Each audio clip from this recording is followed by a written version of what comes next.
رسول اللہ وعلی آلہ وصحبہ یا حبیب اللہ۔ قال اللہ عز وجل فی القرآن المجید حافظوا علی الصلوات والصلاة الوسطی وقوموا للہ قانتین۔ صدق اللہ مولانا العظیم وصدق رسولہ النبی الکریم الامین۔ جو آیت کریمہ میں نے آپ لوگوں کے سامنے تلاوت کی ہے، یہ سورہ بقرہ شریف کی آیت نمبر 238 ہے۔ 238 سورہ بقرہ شریف کی۔ اس میں اللہ تعالیٰ فرماتا ہے کہ تمام نمازوں کی پابندی کرو اور خصوصاً درمیانی نماز کی، اور اللہ کے سامنے ادب سے قیام کرو۔ اس آیت کریمہ سے پہلے طلاق، نکاح اور عدت کے احکام ہیں، اور اس کے بعد یعنی اس آیت کریمہ کے بعد پھر فَإِنْ خِفْتُمْ فَرِجَالًا أَوْ رُكْبَانًا، یہ پھر آگے نماز خوف کا حکم ہے، اور پھر اس سے آگے پھر وَالَّذِينَ يُتَوَفَّوْنَ مِنْكُمْ وَيَذَرُونَ أَزْوَاجًا، یعنی پھر عدت کے احکام، عائلی جو زندگی اس کے احکام اللہ تعالیٰ بیان فرما رہے ہیں۔ تو پہلے بھی عائلی احکام کو بیان فرمانا اور بعد میں بھی عائلی احکام کو بیان فرمانا اور درمیان کے اندر نماز کا حکم دینا، یہ اس لیے مفسرین فرماتے ہیں تاکہ دنیا کے جو جنجال ہیں، دنیا کے جو معاملات ہیں، یہ تم ادا کرتے ہوئے اس طرح نہ ہو جاؤ کہ اللہ تعالیٰ کی ذات اقدس سے بے پرواہ ہو جاؤ، یعنی دنیا کے کاموں میں اس طرح تم نہ پھنس جاؤ، اپنی تجارت کے اندر، اپنے معاملات کے اندر، نکاح طلاق کے معاملات جو بھی ہیں ان کے اندر تم اتنا نہ پھنس جاؤ کہ اللہ تعالیٰ کی ذات اقدس کو تم بھول جاؤ۔ تو اسی لیے پہلے بھی عائلی احکام کو بیان فرما، بعد میں بھی اور درمیان کے اندر اللہ تعالیٰ کی ذات اقدس نے نماز کو حکم دیا۔ اسی طریقے سے سورۃ المنافقون کی آیت نمبر 9 ہے، اس کا ترجمہ ہی میں پڑھ دیتا ہوں۔ اے ایمان والو، تمہارے مال اور تمہاری اولاد تمہیں اللہ کی یاد سے غافل نہ کر دیں، اور جنہوں نے ایسا کیا وَمَن يَفْعَلْ ذَلِكَ فَأُولَٰئِكَ هُمُ الْخَاسِرُونَ، وہ لوگ کیا ہیں؟ نقصان اٹھانے والے ہیں۔ نماز کی یاد رکھیں، حفاظت کا یہی معنی ہے کہ اس کو مستحب وقت کے اندر پڑھا جائے، اور یہ کوشش کی جائے کہ نماز میں کسی قسم کا کوئی سہو، کوئی نقصان کسی قسم کا نہ ہو، اور نماز کو پورے آداب کے ساتھ، خشوع اور خضوع کے ساتھ نماز ادا کی جائے۔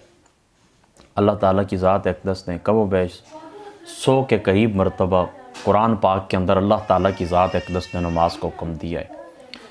تو یہ نماز دین کا ستون ہے اور مومن کی پہچان ہے، اور اسلام اور کفر کے درمیان حد فاصل ہے، اور یہ نماز نور ہے، دنیا کے اندر بھی، آخرت کے اندر بھی، قبر کے اندر بھی نماز نور ہے۔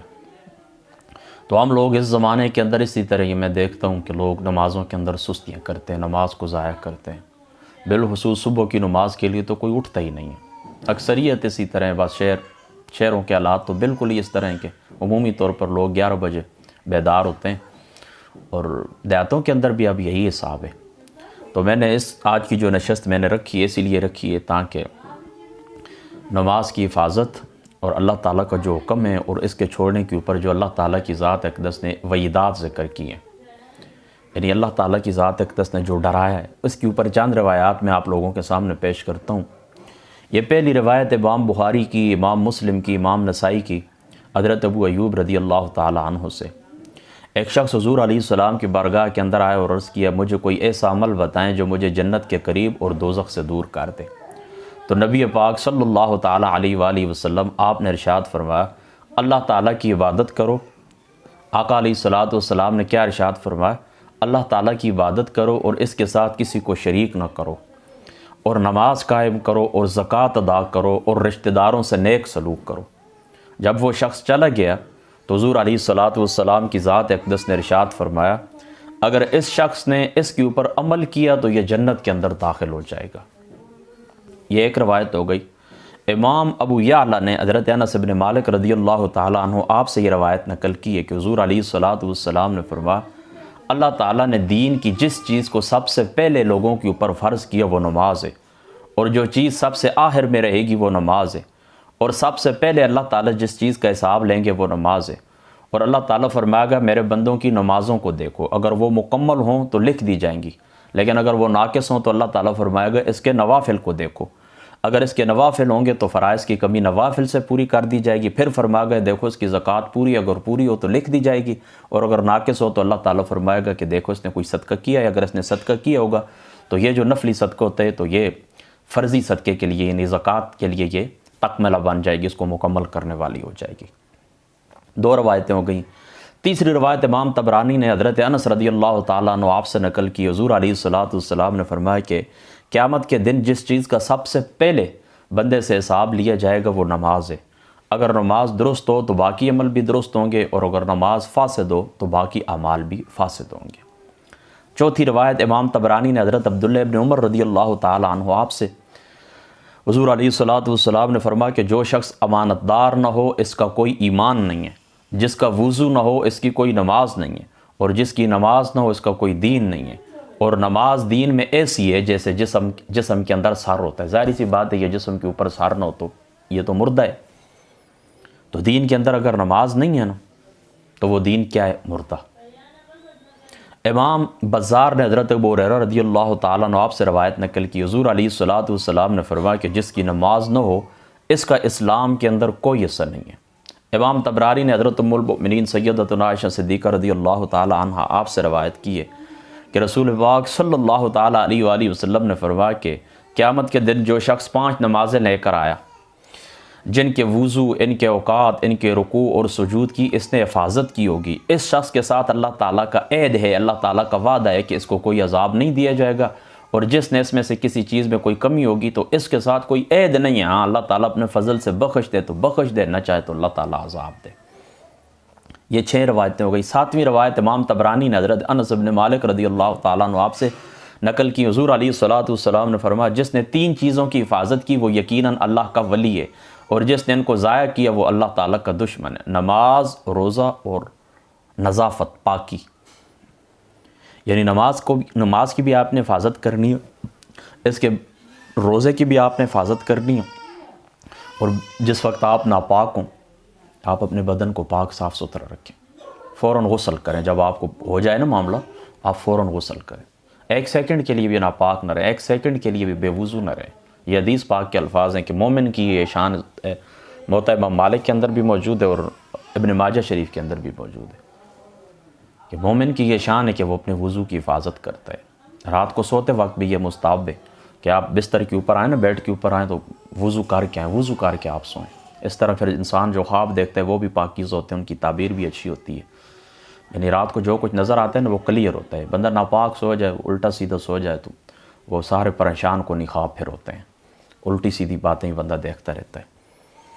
آگے 8ویں روایت امام طبرانی نے حضرت انس بن مالک رضی اللہ تعالیٰ عنہ، یہ انتہائی اہم روایت ہے، آپ سے نقل کی ہے کہ رسول اللہ نے فرمایا کہ جس شخص نے اپنے وقت میں نماز پڑھی اور اس کے لیے مکمل وضو کیا، وقت کے اوپر نماز پڑھی اور مکمل وضو کیا، اور نماز کے قیام، خشوع، رکوع اور سجود کو پوری طرح ادا کیا، تو وہ نماز سفید اور روشن ہوگی، اور اس شخص سے کہے گی اللہ تیری اسی طرح حفاظت کرے جس طرح تو نے میری حفاظت کی ہے۔ اور جس نے وقت نکلنے کے بعد نماز پڑھی قضا، اور اس کے لیے مکمل وضو بھی نہیں کیا، بس پانی کے چھنٹے منہ کے اوپر مارے، اور نہ اس کے اندر اس نے خشوع، رکوع اور سجود کو اچھی طرح ادا نہیں کیا، تو وہ نماز کالی سیاہ اندھیری ہوگی، اور کہے گی اللہ تعالیٰ تجھے اس طرح ہی ضائع کرے جس طرح تو نے مجھے ضائع کیا ہے، اور جب اللہ تعالیٰ چاہے گا تو اس نماز کو پرانے کپڑے میں لپیٹ کر اس بندے کو منہ کے اوپر مار دی جائے گی۔ ہاں یہ لوگ جو وہ ٹھونگے مارتے ہیں نا کوے کی طرح نماز کے اندر بھی، بس 2 منٹ گزرتے ہیں تو نماز ہو چکی ہوتی ہے۔ مجھے خود کئی دفعہ حیرانگی ہوتی ہے، نام میں کسی کا نہیں لیتا، لیکن اسی طرح ہوتا ہے، میں گھڑی کے اوپر ٹائم دیکھتا ہوں، اگر 1 منٹ اوپر ہو گیا ہے نا وہ میں جلدی کرتا ہوں کہ ٹائم اوپر ہو گیا، تو میں سوچ رہا ہوں چلو 1 منٹ ہی ہوا، ابھی تو پہلی رکعت میں ہوں کہ میں پہنچ جاؤں گا، آگے جاتا ہوں تو 4 رکعتیں عصر کی ہو چکی ہوتی ہیں، مغرب کی 3 رکعتیں ہو چکی ہوتی ہیں، عشاء کی 4 رکعتیں ہو چکی ہوتی ہیں، یعنی دیکھیں نا 4 رکعت انسان پڑھ اور 5 منٹ بھی اس کے اوپر خرچ نہ ہو تو انتہائی حیرانگی کی بات تو ہے نا۔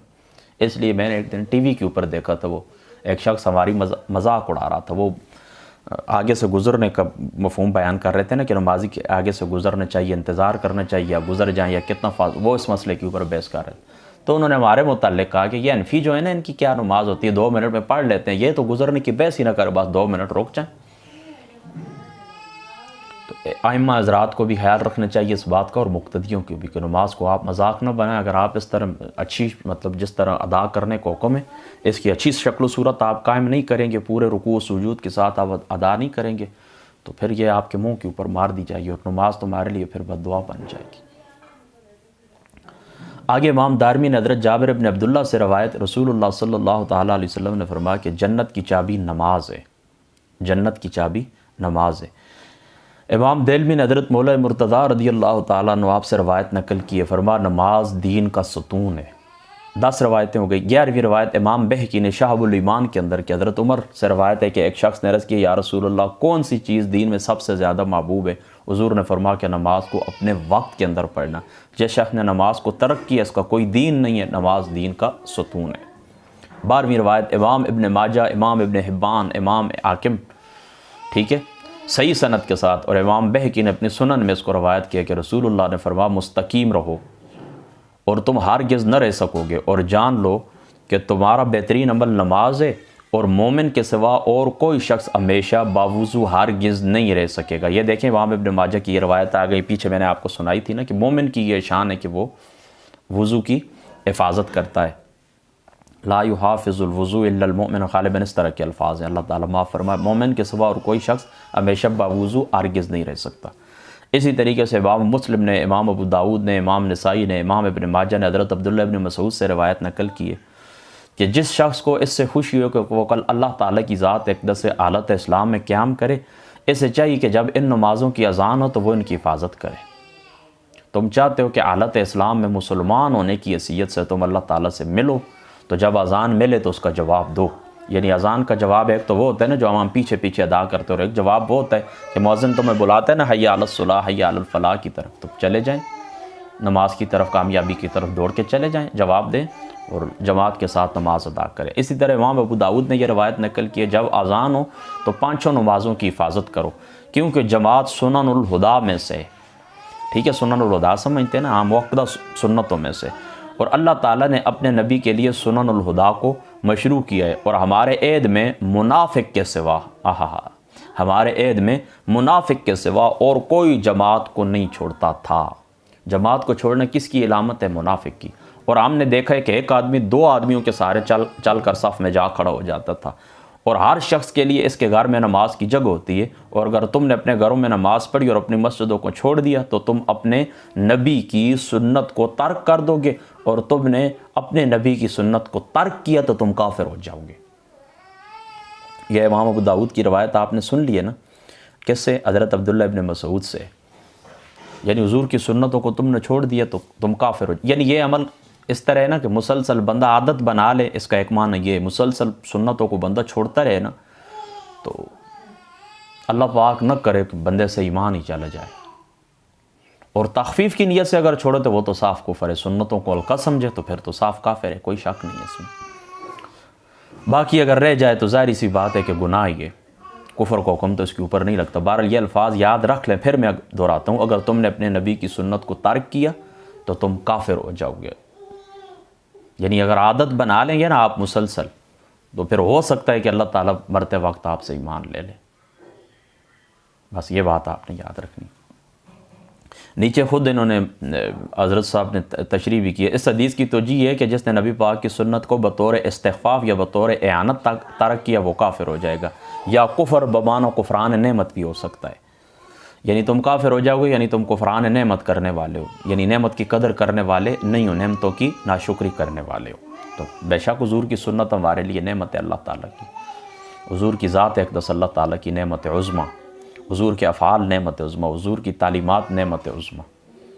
تو پھر اگر وہ اس کو ہم چھوڑیں گے تو کفران یہی ہے کہ ہم کفران نعمت کر رہے ہیں۔ امام ترمذی، امام نسائی اور امام ابن ماجہ نے اور امام حاکم نے تصحیح سند کے ساتھ حضرت ابو ہریرہ سے یہ روایت نقل کی کہ رسول اللہ نے فرمایا کہ قیامت کے دن بندہ کے عمل سے جس چیز کا سب سے پہلے حساب لیا جائے گا وہ اس کی نماز ہے، اگر وہ صحیح ہوئی تو وہ کامیاب اور کامران ہو گیا، اور اگر وہ فاسد ہوئی تو وہ ناکام اور نامراد ہو گیا، اور اگر اس کے فریضہ میں کچھ کمی ہوئی تو رب فرمائے گا کہ دیکھو میرے بندے کا کوئی نفل ہے تو اس کا فرض پورا کیا جائے گا، پھر باقی اعمال کے ساتھ بھی یہی معاملہ ہوگا، یعنی روزے کے ساتھ بھی یہی معاملہ ہوگا، نفلی روزے دیکھے جائیں گے، زکوٰۃ کے ساتھ بھی یہی معاملہ ہوگا، نفلی زکوٰۃ دیکھی جائے گی، یعنی جو فرض ہے نا تو وہ پورے کیے جائیں گے نوافل سے، بس سادی سی بات ہے۔ امام حاکم اور امام احمد نے اور امام طبرانی نے حضرت ابو الطفیل عامر ابن واصلہ رضی اللہ تعالیٰ عنہ آپ سے روایت نقل کی ہے کہ ایک شخص لوگوں کی ایک جماعت کے پاس سے گزرا اور ان کو سلام کیا۔ لوگوں نے اس کو سلام کا جواب دیا۔ جب وہ گزر گیا تو ان میں سے ایک شخص نے کہا، بخدا اس شخص سے اللہ کے لیے بغض رکھتا ہوں، اس شخص سے اللہ کے لیے بغض رکھتا ہوں۔ لوگوں نے کہا کہ تم نے بہت بری بات کی ہے، اے فلاں شخص جاؤ اس کو بلا کر لاؤ۔ وہ شخص اس کو بلا کر لے آئے تو اس کو بتایا کہ اس کے متعلق کیا کہا گیا۔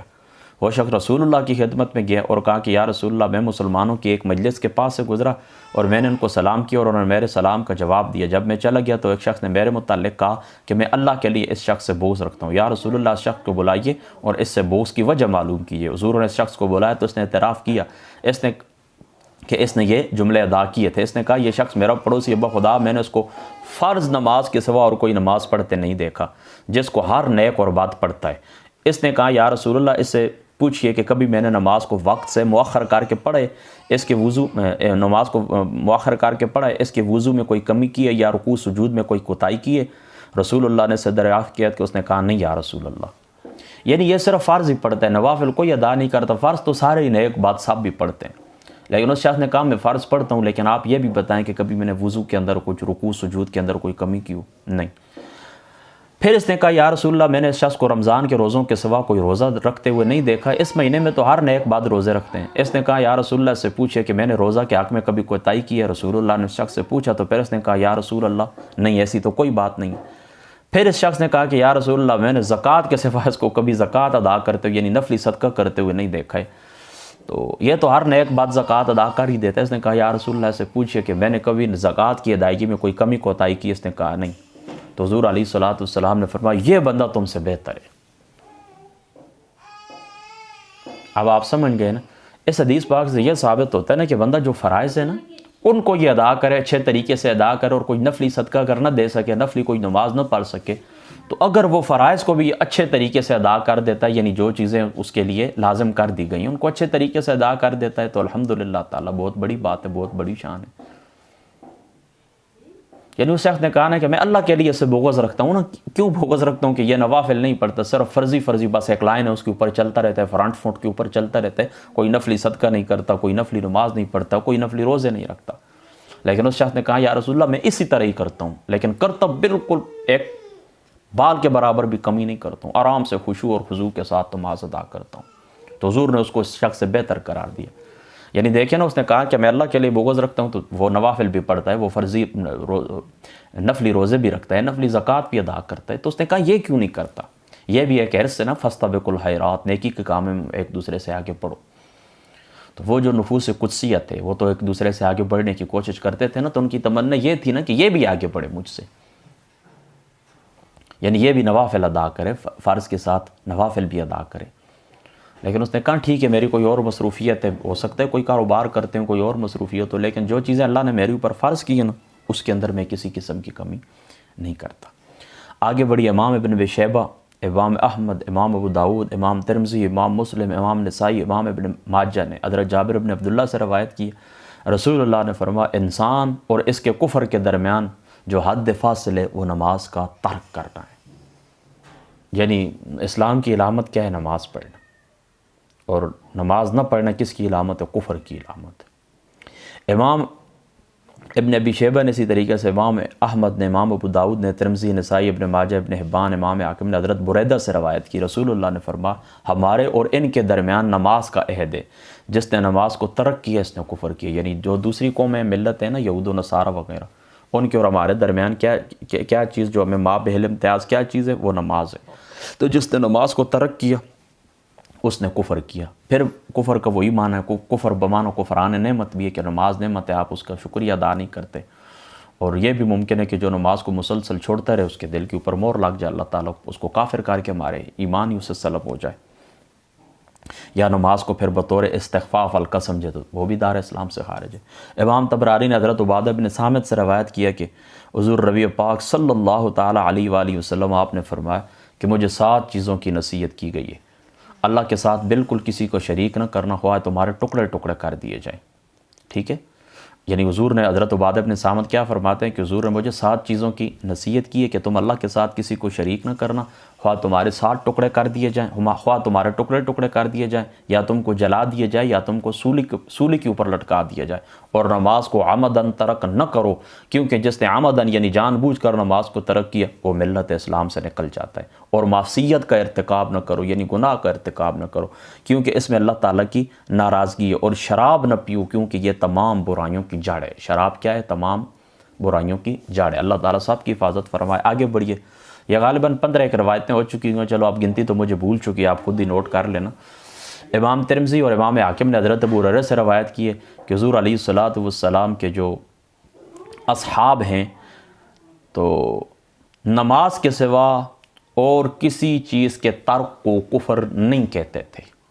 یہ بھی آسان سی بات ہے، جو نماز چھوڑتا تھا نا، جو نماز چھوڑتا تھا تو اس کو کفر کی طرف منسوب کرتے تھے، یعنی نماز نہ پڑھنا وہ کفر کی علامت جانتے تھے۔ کون؟ حضور کے صحابہ۔ روایت کس نے کی؟ حضرت ابو ہریرہ نے۔ آگے امام طبرانی نے حضرت ثوبان سے روایت کی کہ رسول اللہ نے فرمایا کفر اور ایمان کے درمیان نماز ہے، جس نے نماز کو ترک کیا اس نے شرک کیا۔ امام بزار اور امام طبرانی نے حضرت ابن عباس سے روایت کرتے ہیں کہ جب ان کی آنکھوں میں تکلیف ہو گئی، کن کی آنکھوں میں؟ حضرت ابن عباس کی۔ ان کی آنکھوں میں تکلیف ہو گئی تو ان سے کہا گیا کہ ہم آپ کا علاج کرتے ہیں، آپ چند دن نماز چھوڑ دیں۔ یہاں پر اعلیٰ حضرت کی وہ بات مجھے یاد آ گئی کہ آپ کی بھی وہ آنکھوں کا مسئلہ تھا نا، تو انہوں نے کہا کہ کچھ 15 دن آپ کتاب دیکھنا چھوڑ دیں، آپ مطالعہ جو کرتے ہیں نا 15 دن چھوڑ دیں۔ تو آپ نے کہا مجھ سے 15 گھڑیاں بھی صبر نہیں ہوتا۔ اللہ اکبر، کیا شان ہے اعلیٰ حضرت کی۔ تو حضرت ابن عباس رضی اللہ تعالیٰ عنہ، آنکھوں کا آپ کا علاج جاری تھا، آپ کو تکلیف تھی آنکھوں میں، تو کہا کہ چند دن نماز چھوڑ دیں۔ تو حضرت ابن عباس نے فرمایا نہیں، رسول اللہ نے فرمایا جس شخص نے نماز چھوڑ دی وہ اللہ تعالیٰ کی ذات اقدس سے اس حالت کے اندر ملاقات کرے گا کہ اللہ تعالیٰ کی ذات اقدس اس کے اوپر غضبناک ہوں گے۔ بے نمازی اللہ تعالیٰ سے اس حال کے اندر ملاقات کرے گا کہ اللہ تعالیٰ اس کے اوپر غضبناک ہوں گے۔ اللہ تعالیٰ سب کی حفاظت فرمائے۔ امام ابن حبان حضرت بریدہ سے روایت کرتے ہیں کہ رسول اللہ نے فرمایا کہ بارش کے دن جلدی نماز پڑھ لیا کرو، کیونکہ جس نے نماز کو ترک کیا اس نے کفر کیا۔ امام اصبہانی نے حضرت عمر سے روایت کی ہے کہ رسول اللہ نے فرمایا جس نے عبداً نماز کو ترک کیا اللہ اس کے عمل کو ضائع کر دیتا ہے اور اس کا ذمہ اللہ تعالیٰ سے بری ہو جاتا ہے، حتیٰ کہ وہ اللہ تعالیٰ سے توبہ کر لے۔ یعنی بندہ نماز پڑھتا ہے نا تو اللہ کی حفاظت کے اندر، اللہ کے ذمے کے اندر ہو جاتا ہے۔ نماز نہیں پڑھتا تو اللہ تعالیٰ کو اس کے اوپر کوئی ذمہ نہیں ہے۔ لہٰذا گھر سے نکلیں، نماز پڑھ کے نکلیں، اگر فرض پڑھ چکے نوافل پڑھ کے نکلیں، اس کی بڑی برکت ہوتی ہے۔ سارے کام جو بکھرے ہوئے ہوتے ہیں وہ بھی ہو جاتے ہیں، اور ہزار راستے کے اندر، بازاروں کے اندر ہزار مصیبتیں اور ہزار بلائیں ہوتی ہیں، اللہ تعالیٰ کی ذات اقدس اس سے بھی حفاظت فرما دیتے ہیں۔ امام ابن ابی شیبہ نے مصنف میں اور امام بخاری نے اپنی تاریخ میں حضرت علی المرتضیٰ سے روایت کی ہے کہ جس نے نماز نہیں پڑھی وہ کافر ہے، اور ایک روایت میں یہ فرمایا کہ اس نے کفر کیا ہے۔ یہ کس کا قول ہے؟ حضرت مولا مرتضیٰ کا۔ اور امام مالک نے حضرت نافع سے روایت کی کہ حضرت عمر بن خطاب نے اپنے نامہ اعمال، اپنے اعمال کی طرف، یعنی جو گورنر ہوتے ہیں ان کی طرف لکھا کہ میرے نزدیک تمہارے سب کاموں میں سے اہم کام کیا ہے؟ نماز ہے۔ آپ کے وہ جو کار برتاز تھے نا، کام کرنے والے، ان کو کیا فرمایا؟ ان کو فرمایا کہ تم نے اس طرح کرنا ہے کہ سب کاموں میں سے اہم کام جو ہے نا وہ تمہارا کیا ہے؟ نماز کی حفاظت کرنا ہے۔ جس نے نماز کی حفاظت کی اس نے اپنے دین کی حفاظت کی، اور جس نے نماز کو ضائع کیا وہ باقی دین کو زیادہ ضائع کرنے والا ہے۔ یہ بڑی اہم بات ہے، اس کو آپ نوٹ کریں کہ جو بندہ نماز نہیں پڑھتا تو وہ باقی چیزوں کے اندر بھی وہ امانت دار نہیں ہے۔ یعنی جب جو سب سے اہم فریضہ ہے اور جو سب سے موقت فریضہ ہے اگر وہ اس کو ادا نہیں کرتا تو باقی وہ دین کی کیا حفاظت کرتا ہوگا۔ لہذا یہ رشتے لیتے دیتے وقت ان چیزوں کا بھی خیال رکھا کریں۔ تم لوگ دیکھتے ہو کہ اوپر چھت پکا ہے، نیچے فرش ٹائلیں لگی ہوئی ہیں، گاڑی اس کے پاس ہے، چاہے وہ کرائے کی کیوں نہ ہو، تو وہ دیکھ کے تو رشتہ دے دیتے اور لے بھی لیتے ہیں۔ نہ یہ چیز دیکھے کریں، نماز کی حفاظت کرنے والے تو پھر باقی وہ تمہاری بہن بیٹی کے بے حق ادا کرے گا۔ اگر اس طرح نہیں ہے تو پھر وہ باقی دین کو، حقوق کو بھی ضائع، جو اللہ تعالیٰ کا نہیں ہے وہ تمہارا ہو سکتا ہے، تمہارا وفادار ہو سکتا ہے۔ آج بھی تم کہتے ہو میں نے فلاں کے ساتھ یہ کیا تھا، فلاں وقت 100 روپے دیا تھا، فلاں وقت 200 دیا تھا، اور آج میں بیمار ہوں، میرے کوئی پوچھنے کے لیے نہیں آتا۔ تم خود بھی تو سوچو نا، اللہ تعالیٰ کی ذات اقدس نے جو تمہیں فرائض تمہارے ذمہ کیے ہیں، اور 24 گھنٹے اللہ تعالیٰ کی وَإِن تَعُدُّوا نِعْمَتَ اللَّهِ لَا تُحْصُوهَا، اللہ تعالیٰ کی کتنی نعمتیں، جن کا ہم شمار ہی نہیں کر سکتے، تو کیا تم ان کا شکریہ ادا کرتے ہو؟ کیا تم ان کو شکریہ ادا کر سکتے ہو؟ نہیں۔